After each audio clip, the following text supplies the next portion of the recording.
আসসালামু আলাইকুম ওয়া রাহমাতুল্লাহি ওয়া বারাকাতুহু।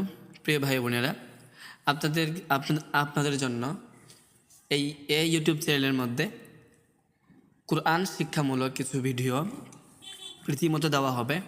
আপনারা কিভাবে কায়দা থেকে কুরআন পর্যন্ত পৌঁছতে পারবেন, এর জন্য আমাদের এই চ্যানেলে প্রতিদিন রীতিমতো একটা করে ভিডিও দেওয়া হবে ইনশাআল্লাহ তাআলা। যারা আপনারা ইচ্ছুক কুরআন শিখতে, অর্থাৎ কায়দা থেকে নিয়ে কুরআন পর্যন্ত পৌঁছতে চান, তাদের জন্য এই ভিডিওগুলো। তো আজকের আমাদের ক্লাস হচ্ছে যে 1 নাম্বার, আমাদের প্রথমে কি শিখতে হবে? আমাদের প্রথমে হরফের উচ্চারণ শিখতে হবে। এই যে আপনারা দেখতেছেন এখানের মধ্যে দেওয়া আছে, দেখেন বিসমিল্লাহির রহমানির রহিম লেখা আছে, বা আলিফ লেখা আছে, বা তারপরে তা লেখা আছে, সা লেখা আছে, জিম। তো এগুলোর একটা উচ্চারণ হয়। তো আমাদের জানতে হবে এই উচ্চারণগুলো জানার জন্য প্রথমে আমাদের একটা কায়দা কিনতে হবে। সে কায়দার নাম হচ্ছে তাইসিরুল কুরআন কায়দা। ওই কায়দার মধ্যে আপনাদেরকে বিস্তারিতভাবে সব কিছু লেখা আছে এবং বুঝতেও পারবেন। তো আমি আপনাদেরকে জানাবো, ওই কায়দাটা আপনারা কিনে নেবেন যারা কুরআন শিখতে ইচ্ছুক। তো তারপর আমাদের শিখতে হবে হরফের উচ্চারণ। তো হরফের উচ্চারণটা শিখতে গেলে আমাদের প্রয়োজন প্রথমত মাখরাজ শিখতে হবে। এখন অনেকে আছেন যারা বলবেন যে মাখরাজ এটা কি করে, মাখরাজ এটা কি করে জানি না, মাখরাজ কাকে বলা হয়, সেটা কি জিনিস। তো আমি বলবো মাখরাজ বলা হয় হরফের উচ্চারণের স্থানকে, অর্থাৎ যে জায়গা থেকে আপনি হরফটা উচ্চারণ করবেন সে জায়গাকে বলা হয় মাখরাজ। তো মাখরাজ কত প্রকার, কি মাখরাজ? প্রথমত 17 প্রকার, মাখরাজ 17টি। তার মধ্য থেকে আজকে আমরা শিখব 1 নম্বর মাখরাজ ও 2 ও 3 মাখরাজ আমরা ভালো করে শিখব, এবং খাতায় আপনাদেরকে ভালো করে বুঝিয়ে দেওয়া হবে ইনশাআল্লাহ তাআলা।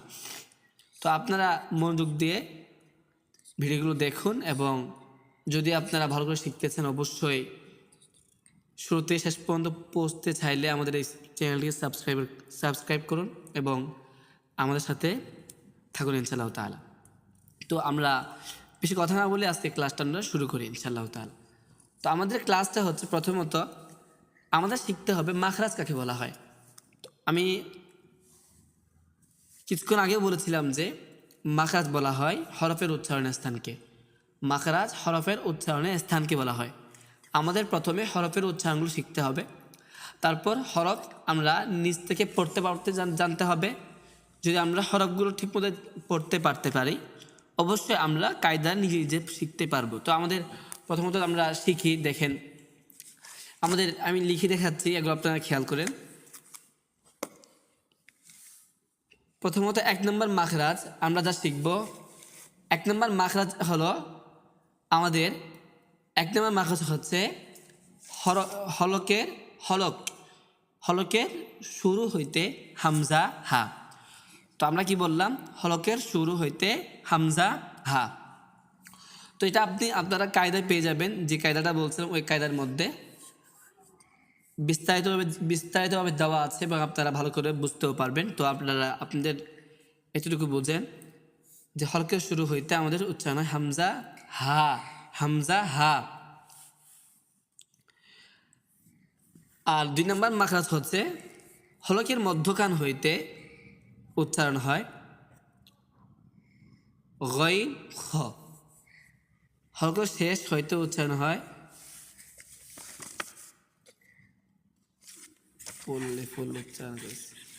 তা আমরা দেখি এখানে লেখা আছে, দেখেন আমাদের এখানে লেখা আছে মাখরাজ লেখা আছে, এখানে লেখা আছে হরফের উচ্চারণের স্থানকে মাখরাজ বলা হয়। আরবি হরফ 29টি, দেখেন মাখরাজ 17টি। এখানে 1 নম্বর মাখরাজ দেওয়া আছে হরফের শুরু হইতে হামজা হা। তারপরে দেওয়া আছে দেখেন 2 নম্বর মাখরাজ হরফের মধ্যখান হইতে আইন হা। তারপর লেখা আছে 3 নম্বর মাখরাজ হরফের শেষ হইতে গইন খ। তো আমাদের এগুলো শিখতে হবে, অর্থাৎ বলবেন এগুলো তো দেখে দেখে শেখা যায় না, উচ্চারণগুলো শিখতে হবে। আপনাদের প্রথমত একটা আয়না কিনতে হবে। ওই আয়নার মধ্যে আপনাদের মুখ বাংলা রিডিং অনুযায়ী এখানে যেভাবে লেখা আছে ওইটা অনুযায়ী আপনারা আয়নার মধ্যে দেখবেন ঠিকমতো উচ্চারণ হচ্ছে কিনা। তো আমি বলবো, দেখেন এখানে হামজা হা, হামজা হা। আমি আবার বলছি, 1 নম্বর মাখরাজ হচ্ছে হলকের শুরু হইতে হামজা হা। আর মাখরাজ কাকে বলে আবার বলি, হরফের উচ্চারণের স্থানকে মাখরাজ বলে, হরফের উচ্চারণের স্থানকে মাখরাজ বলে। আর 1 নম্বর মাখরাজ হচ্ছে হলকের শুরু হইতে হামজা হা। 2 নম্বর মাখরাজ হচ্ছে হলকের মধ্যখান হইতে গইন না আইন হা, হলকের মধ্যখান হইতে আইন হা। আর 3 নম্বর মাখরাজ হচ্ছে হলকের শেষ হইতে গইন খ। তো যারা আপনারা প্রতিদিন রীতিমতো ক্লাসে পড়া শিখে নেবেন, তো প্রতিদিন একটা করে ভিডিও দেওয়া হবে এবং আপনারা যারা শিখতে আগ্রহী প্রতিদিন পড়া শিখে নেবেন, এটা আপনাদের অনেক ফায়দা হবে। তো ইনশাআল্লাহ আমরা আবার পড়ি। 1 নম্বর মাখরাজ হচ্ছে হলকের শুরু হইতে হামজা হা। আর 2 নম্বর মাখরাজ হচ্ছে হলকের মধ্যখান হইতে আইন হা। 3 নম্বর মাখরাজ হচ্ছে হলকের শেষ হইতে গইন খ। এখন আমরা বুঝবো হলক কাকে বলা হয়। অনেকেই জানেন যে হলক আপনারা চিনেন না। তো আমরা হলকটাকে চিনানোর জন্য প্রথমে একটা আমরা কলমের মাধ্যমে এঁকে দেখাচ্ছি হলক কাকে বলা হয়। আপনারা ধরেন যে এটা একটা হচ্ছে আপনার গলা, অর্থাৎ এটা গলা। এখানে আমাদের 3 ভাগ হয়। প্রথম হচ্ছে হলকের শুরু, এটা শুরু, এটা হলো মধ্যকান, এটা হচ্ছে শেষ। তো আমাদের প্রথমে যেটা বললাম হলকের শুরু হইতে হামজা হা। এই যে হলকের শুরু দেখলেন, এই শুরু থেকে উচ্চারণ হবে আমাদের হামজা উচ্চারণ হবে এবং হাটা উচ্চারণ হবে। তবে এই হলকের মধ্যকান হতে উচ্চারণ হবে আইন উচ্চারণ হবে, তারপরে উচ্চারণ হবে আপনাদের হা।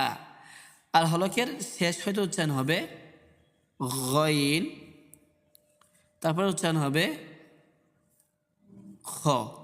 তো আমাদের এই 3টা উচ্চারণ করতে প্রথমে দেখেন হলকের শুরু হইতে, তা হামজা হার মধ্যে দেখেন হামজা উচ্চারণ করতে গেলে আমাদের প্রথমত খাইছে লেখা কই যায় দেখছেন। তা হামজা উচ্চারণ করতে গেলে হামজার মধ্যে কি আসে, আমাদের একটা বাতাস আসে, বাতাসটা বাহির হয়। দেখেন বাতাস, এই বাতাসটা আমাদের বাইরে হবে হামজা বলতে। হামজা বলতে হামজা শক্ত করে গিয়ে দেখেন শক্ত হবে, এটা শক্ত করে উচ্চারণ হবে, শক্ত করে এই যে উচ্চারণ হবে।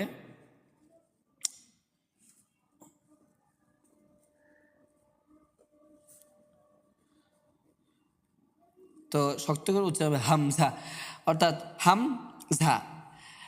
আমরা সাধারণত যখন আমরা ঝগড়া বাজে তখন আমরা অনেকেই বলি ঝা বলে একটা ধাক্কা দিতে হয়, ঝা উচ্চারণ হবে লাস্টে, আর হাম উচ্চারণ হবে হামজা। আমরা উচ্চারণে নক্তা ঢেলে নিয়ে দিই, উচ্চারণ হবে, ঠিক আছে। আর দিক দিয়ে আমরা হা উচ্চারণ করার সময় কীভাবে দেখেন হা, আমরা বাতাস জারি হবে এটা। আমরা যখন অনেক সময় ঘুম থেকে উঠি তখন আমরা হা করে একটা চিৎকার দেওয়া হয়, হায় আসে, তখন ওই হাটা উচ্চারণ করলে আমাদের হবে এটা হা।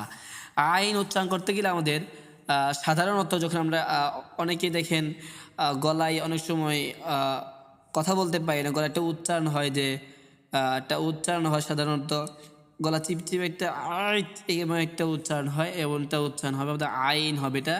এটা বাংলায় উচ্চারণ হয় আইন, তো এটা আইন হবে না, এটা হবে আরবিতে আইন হবে। গলার মধ্যখান থেকে উচ্চারণ হবে, ওটা শক্ত করে আইন হবে। আর এদিক থেকে আপনারা বুঝেন। তারপরে হচ্ছে আপনাদের হলকের শেষ হইতে যেটা উচ্চারণ গইন খ, এ গইন এটা হবে শেষ হইতে গইন। অবশ্যই আমরা গ বলি গ গ গ, গুসল বলি গুসল বলি না গুসল, ওই গুসলের জন্য যে গুটা উচ্চারণ হয় ওখানে শুধু গটা উচ্চারণ করবে, অর্থাৎ এই গটা উচ্চারণ করবেন আপনারা। এখানে গ, তারপরে অন্তস্থ অরস্বই তন্তন্য, এখন কী হলো গইন, হলে কী হলো গইন, কী হয়ে গেল গইন না গইন, এই যে গইন উচ্চারণ হবে। তারপরে গইন খ, খটা উচ্চারণ করতে গেলে আমাদের প্রয়োজন সাধারণত আমরা যখন কাশি দিই, বোঝেন, সাধারণত আমরা যখন কাশি দিই, কাশি আসলে বুঝবেন অবশ্যই। এটা কাশি দেওয়ার সময় আমরা করি এরকম একটা উচ্চারণ হবে, তখন আমরা যে খটা উচ্চারণ হবে, ঠিক আছে, এখানে খটা উচ্চারণ হবে। তো আমরা এতটুকু বুঝতে পারলাম আশা করি। তো আজকের মতো এতটুকু ক্লাস, যারা বুঝেন নাই তো আচ্ছা, তারপর আমরা শুরু থেকে বলতেছি, আপনারা খেয়াল করবেন। তো আমাদের প্রথমত যদি কায়দা থেকে নিয়ে একেবারে কোরআন শরীফ পর্যন্ত শিখতে চাই, অবশ্যই এই চ্যানেলটিকে সাবস্ক্রাইব করে রাখবেন এবং আপনারা এটা অনুযায়ী প্রতিদিন ভিডিও দেওয়া হবে, আপনারা শিখতে পারবেন। তো প্রথমত আমাদের শিখতে হবে হরফের উচ্চারণ শিখতে হবে। আর হরফের উচ্চারণ শিখতে হলে আমাদের কি করতে হবে? হরফের উচ্চারণ শিখতে গেলে আমাদের মাখরাজ নামক কয়েকটা 17টা শব্দ আছে, 17টা হরফ, ওগুলো আমরা শিখতে হবে। মাখরাজ কাকে বলা হয়? মাখরাজ বলা হয় হরফের উচ্চারণের স্থানকে মাখরাজ বলে, হরফের উচ্চারণের স্থানকে মাখরাজ বলে। আর মাখরাজ 17টি, তার মধ্যে আমরা 3টা দেখাইলাম। দেখেন, 1 নম্বর দেখাইলাম আমরা হামজা হা, 2 নম্বরে আইন হা, 3 নম্বরে গাইন খ। তো 1 নম্বর মাখরাজ, এটা হলো 1 নম্বর মাখরাজ, আর এটা হচ্ছে 2 নম্বর মাখরাজ, এটা হচ্ছে 3 নম্বর মাখরাজ। তা 1 নম্বর মাখরাজে হচ্ছে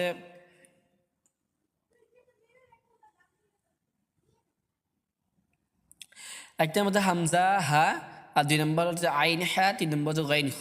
তো আমরা আজকের পরে এতটুকু 3টা শিখে নেবেন ইনশাআল্লাহ তাআলা। তো আমরা নেক্সটে ইনশাআল্লাহ আগামীকাল ক্লাসে আবারও সাক্ষাৎ হবে ইনশাআল্লাহ তাআলা, আবারও ভিডিও দেওয়া হবে।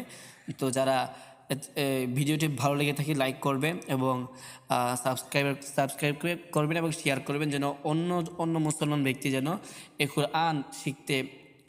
কোরআন শিখতে আগ্রহী হয় এবং সবাই যেন এই চ্যানেলে আসেন ইনশাআল্লাহ তাআলা। তো ইনশাআল্লাহ কিছুদিনের মধ্যে আমরা হোয়াটসঅ্যাপে একটা গ্রুপ খোলার চেষ্টা করব। গ্রুপের মধ্যে আমরা সরাসরি ভিডিও কলে হোক, যেভাবে হোক আমরা ক্লাস করার চেষ্টা করবো ইনশাআল্লাহ তাআলা। তো এতটুকু শেষ পর্যন্ত বলে আপনারা ভালো থাকেন, দোয়া করি আল্লাহ তাআলা আপনাকে সকলকে ভালোভাবে কোরআন শেখার জন্য তৌফিক দান করুক, আমিন। আসসালামু আলাইকুম ওয়া রাহমাতুল্লাহি ওয়া বারাকাতুহু।